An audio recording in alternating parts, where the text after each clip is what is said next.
comparaciones son un tanto odiosas, pero nos sirven para generar parámetros para ver dónde estamos ubicados como país y como región. Tenemos el placer de recibir a tres grandes amigos de la red liberal, think tanks de distintos países de América Latina, que ya nos han acompañado incluso en la celebración de los 25 años, hace unos meses atrás. Nos van a acompañar justamente Rocío Guijarro, directora del CEDICE de Venezuela, que nos va a contar sobre el proceso político y económico que vive Venezuela desde 1998 y seguramente su opinión respecto a la inserción de Venezuela en América Latina y en el mundo. En segundo lugar, vamos a presentar a Ángel Soto, historiador chileno de la Fundación para el Progreso, que es otro think tank amigo de la Fundación Libertad, que seguramente nos va a describir todo el proceso de transición político-económico chileno, que ha sido ejemplar en la región, pero también nos va a echar luz seguramente sobre el futuro de las elecciones chilenas que enfrenta a dos mujeres, Evelyn Matei y Michelle Bachelet. Y por último, Enrique Garci, abogado, alto directivo del CITEL, otra fundación muy ligada a nosotros en Perú, que nos va a describir seguramente el modelo peruano. Llamativamente, ya no solamente hablamos del modelo chileno en América Latina, sino también de Perú, que como decía Gerardo antes, ha crecido a tasas increíblemente altas y ha tenido un presidente que a priori va a ser relativamente parecido, semejante a Chávez, y sin embargo nos ha sorprendido a todos mostrando una faceta absolutamente diferente. Así que los dejo en compañía de Rocío en primer lugar. Muy buenos días, muchísimas gracias a la Fundación Libertad por esta invitación y a todos ustedes por estar hoy aquí escuchando estas cosas sobre nuestros países, ¿no? Yo les dije a mis colegas aquí que empezábamos por Venezuela porque es lo más negativo de América Latina, para luego ir pasando a lo más positivo, ¿no? Y tener un poquito de optimismo ante las realidades que nos acosan, ¿no? ¿Hacia dónde va Venezuela? Pues Venezuela, yo le quité los signos de interrogación intencionalmente, ¿no? Para contarles cómo es el clima en Venezuela, político, económico en este momento. Una crisis verdaderamente grave y seria. Como diría nuestro buen amigo Mario Vargas Llosa, ¿no? Lo dijo hace poco en la presentación de su libro. Venezuela es un verdadero desastre, un caos. Es un país donde en lugar de avanzar se retrocede. Efectivamente, eso es Venezuela hoy en día. ¿Hacia dónde vamos en la política? Pues como todos saben, existe un sistema presidencialista donde ya no está el carisma de Chávez, pero que le legó a un heredero que no es tan carismático, que parece un payaso, pero que tiene el poder, pues, y continúa en el poder, ¿no? El sistema sigue siendo presidencialista, con amplios poderes del Ejecutivo, imposición de un Estado comunal, donde las comunas son las que van a manejar todo el país, teniendo unos poderes extraordinarios bajo la égida del gobierno central. Este es el Plan de la Nación 2013-2019, que son los años de la presidencia de Nicolás Maduro. Centralización del poder en Caracas y el Partido Socialista Único de Venezuela como ente que regula y realiza las actividades. Militarización de la política, la mayoría de los ministros en Venezuela son de la Guardia y de las Fuerzas Armadas venezolanas. Se criminaliza la disidencia, todo aquello que se opone al gobierno pues es criminalizado y es incluso puesto preso, ¿no? Tenemos muchos presos políticos en este momento. El uso de la violencia física en contra de autoridades de la oposición. Hace poco en la Asamblea Nacional, diputados del gobierno le dieron muchos golpes a varios diputados, entre ellos a la diputada María Corina Machado. desconfianza en el árbitro electoral, el pueblo venezolano pues desconfía de ese ente que está en manos del gobierno, y el desbordamiento de la corrupción. Es increíble lo que se ha creado en la corrupción, producto de los controles de precios y de los controles que existen en Venezuela en todo nivel. Pues Venezuela es una casa dividida. Hay una crisis de gobernabilidad muy alta, hay una polarización muy seria, de verdad que no hay opción para el diálogo en este momento, lamentablemente, por parte del gobierno, que no quiere saber nada de la oposición y que critica permanentemente. Además, han logrado invisibilizar la disidencia, pues antes tomaban los medios de comunicación y los expropiaban, ahora los compran a través de testaferros. Han comprado el canal de televisión que se oponía más al régimen y una de las cadenas de impresos más importantes de Venezuela. Entonces, eso no permite que se visibilice pues las protestas y la disidencia que hay en el país. Incluso el candidato de la oposición casi ya no sale en ningún medio de televisión y por lo tanto ha creado una televisión por internet, ¿no? Como saben, tenemos una coalición que es la Mesa de la Unidad Democrática, una coalición de partidos políticos que es la que maneja todo el mecanismo como la oposición debe actuar en relación al gobierno. En lo social, pues tenemos crisis permanente de servicios. Hace 15 días tuvimos un apagón de 4 horas en todo el país. La crisis energética es grave. Los servicios más esenciales como el agua, la electricidad que ya les comento, y la salud, pues los hospitales están en grave crisis y el gobierno ha introducido una regulación bastante férrea a las clínicas privadas, imponiéndoles unos precios inverosímiles para tratamientos y exámenes de alta calidad. Por lo tanto, las clínicas van a entrar en crisis en cualquier momento también. En la educación, pues tenemos un paro universitario desde hace 3 meses que no tiene solución en los momentos.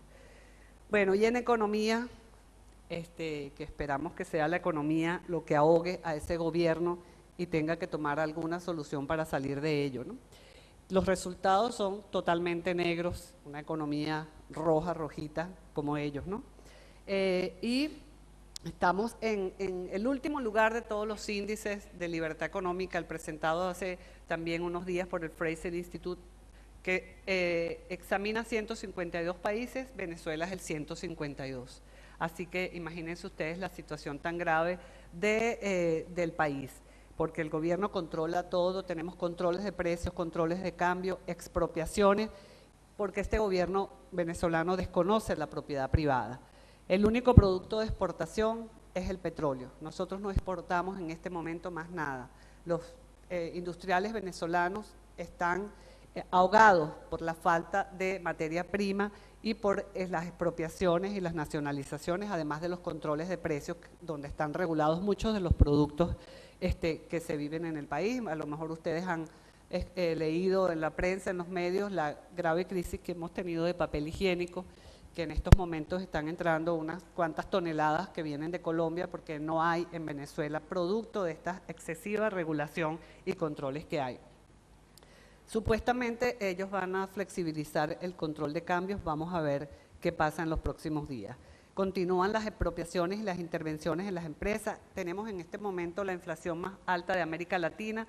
En anteriores presentaciones que he hecho, yo les decía que a los argentinos no tengo nada que contarles de inflación, pero para Venezuela una inflación de 45% en este momento es sumamente alta, porque es un país que nunca había vivido crisis inflacionarias, y menos en este momento con un barril de petróleo a 107 casi en este momento.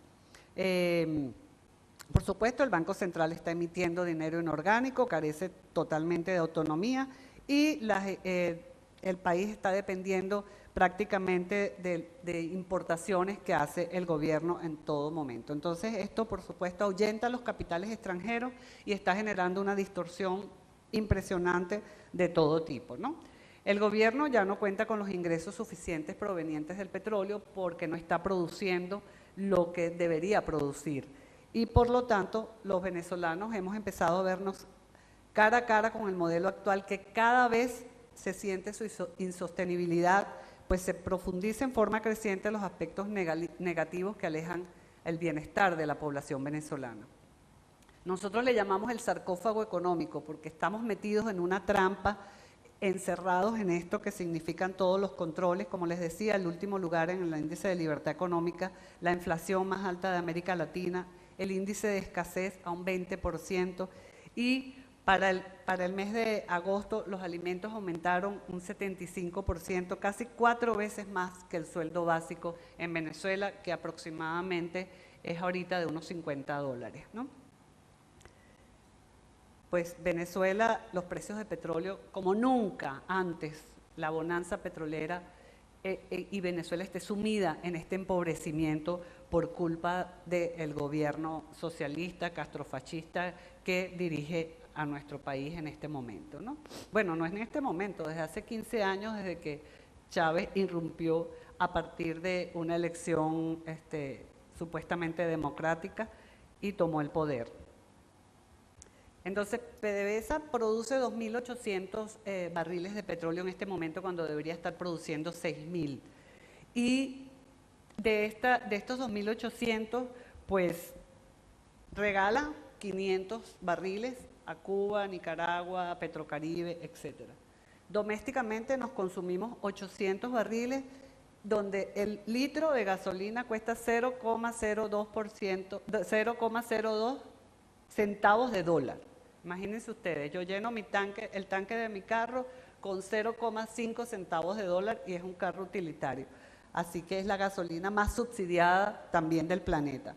Vende a Estados Unidos 1.000 barriles y 500 más o menos a los chinos, que es lo único que produce cash. Entonces la gravedad de esto es impresionante.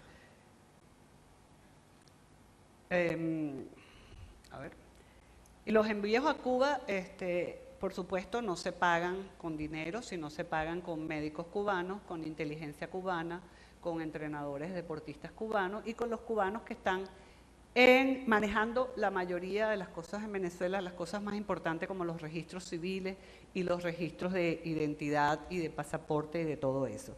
Entonces, imagínense si nos pagaran con efectivo, pues otro gallo cantaría, ¿no?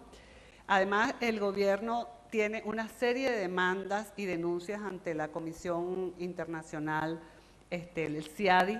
En estos momentos, el ConocoPhillips, por incumplimiento de contrato, le acaba de ganar una demanda a Venezuela de 66.000 millones de dólares que debe compensarle a esta empresa.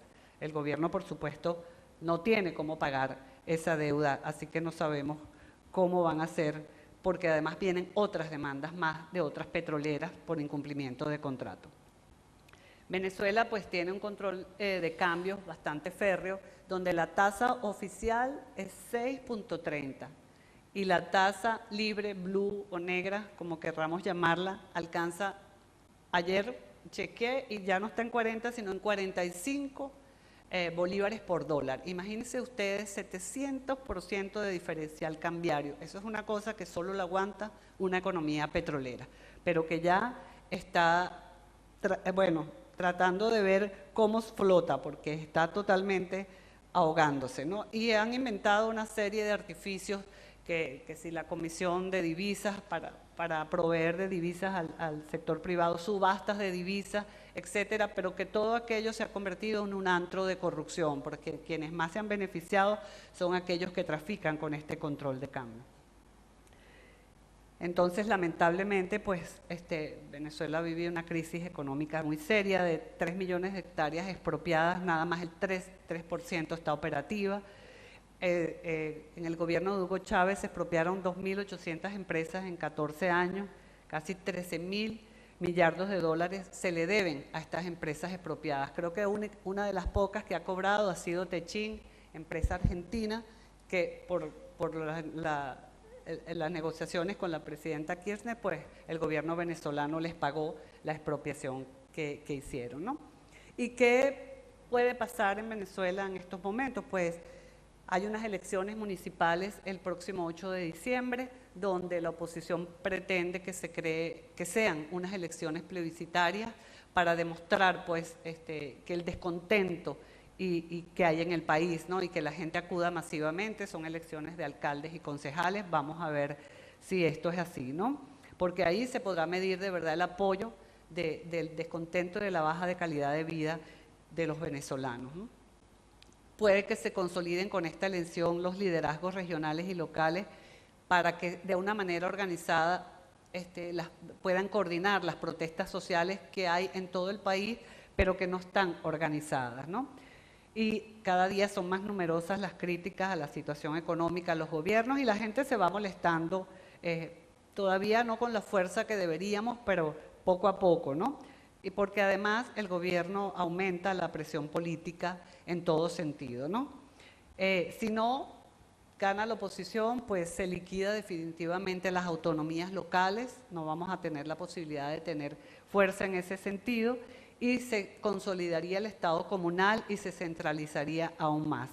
Y la oposición vería reducidos sus recursos para actuar con mucho más fuerza contra el gobierno, ¿no? Y entre tanto, más allá de los ajustes cosméticos en el área como el cambiario, la economía seguirá en las peores condiciones dependiendo de la exportación petrolera. Puede haber 3 opciones en Venezuela que son, aparentemente, algunos analistas piensan que Venezuela puede tomar el camino de los chinos hacia una apertura económica negociada también con el sector empresarial, pero más represión en lo político. Esa es una de las cosas que los analistas vislumbran. Otra puede ser una explosión social que, como les comentaba, no se vislumbra tan fácilmente. Y lo otro puede ser que en las próximas elecciones, en el 2019, pueda ganar la oposición. La verdad que son caminos de muy largo plazo o mediano plazo si el gobierno toma la decisión de abrir la economía en el sentido chino, pero más caribeño, ¿no? Y todo en Venezuela pasa por la industria petrolera. O sea, todo cambio en Venezuela viene a partir de lo que se haga con el petróleo. O se privatiza, se democratiza, o si sigue en manos del gobierno, el gobierno abrirá la economía para permitir la entrada de empresas que sí sepan manejar esto y aumentar la producción. Pero eso es una incertidumbre que vivimos los venezolanos día a día de que salir de este régimen con la rapidez que queramos. Sin embargo, ahí estamos mucha gente luchando por las libertades en Venezuela, dando la batalla de las ideas y que no nos hemos ido del país porque creemos en nuestro país y creemos que somos mayoría y que queremos la libertad. Muchas gracias.